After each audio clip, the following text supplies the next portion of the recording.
Le premier point positif, c'est qu'il y a un bilan du G20 agricole, donc il y a eu un G20 agricole, ce qui est bien, que l'agriculture soit en haut de l'agenda des négociations internationales du G20. Là où on est un petit peu déçu, c'est que l'objectif qui était d'identifier les causes de la volatilité des prix agricoles sur les marchés internationaux et donc d'y apporter une réponse durable, pour nous, n'a pas été complètement rempli, puisqu'il y a des points importants qui ont été ignorés ou laissés de côté. Comme par exemple lesquels? Comme par exemple le rôle des agrocarburants dans la hausse des prix agricoles au niveau mondial, qui n'a pas été admis par le G20, et donc il n'y a pas de réponse apportée par le G20 sur cette question-là, sur comment on peut donner priorité à l'alimentation par rapport à la production d'agrocarburants. La question des stocks de régulation, qui pour nous est une question qui mérite débat et mérite discussion et réflexion,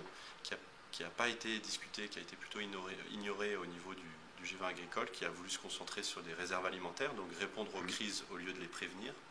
Et enfin, le dernier point qui pour nous pêche est le problème de la production agricole. Donc comment soutenir les petits producteurs, les petites productrices dans le sud pour augmenter la production agricole. Ça requiert des actions urgentes,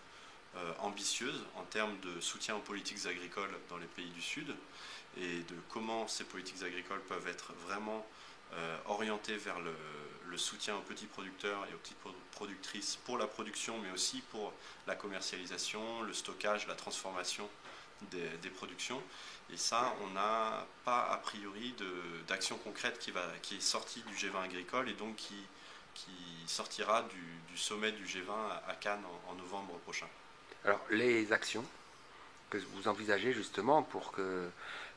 y ait certains objectifs qui puissent,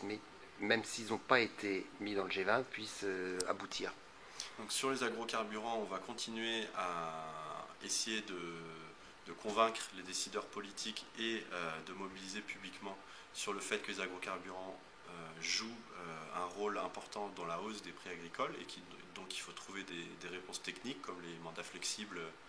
dans l'incorporation d'agrocarburants dans les carburants en Europe ou aux États-Unis. Et donc on va essayer de pousser notamment au niveau européen à travers les différentes études techniques qui sont prévues dans la directive des énergies renouvelables au niveau européen,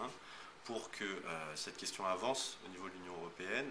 puisqu'on voit qu'au G20, on n'a plus rien à gagner de ce côté-là, puisque en gros le débat est clos au niveau du G20 sur les agrocarburants. Sur les stocks de régulation, on va continuer à essayer de dialoguer, notamment avec la France, dans les actions de développement de la France, notamment en Afrique de l'Ouest, les actions de l'AFD, les actions de soutien à des politiques de développement dans les pays du Sud, et voir comment, dans ce qui est envisagé en termes de développement des réserves alimentaires d'urgence, on peut essayer d'introduire la réflexion sur les réserves alimentaires de régulation, les stocks de régulation. Donc on va continuer à faire connaître notre position, à éventuellement proposer des études de cas, montrer que ça peut marcher, si c'est mené de manière coordonnée et de manière réfléchie.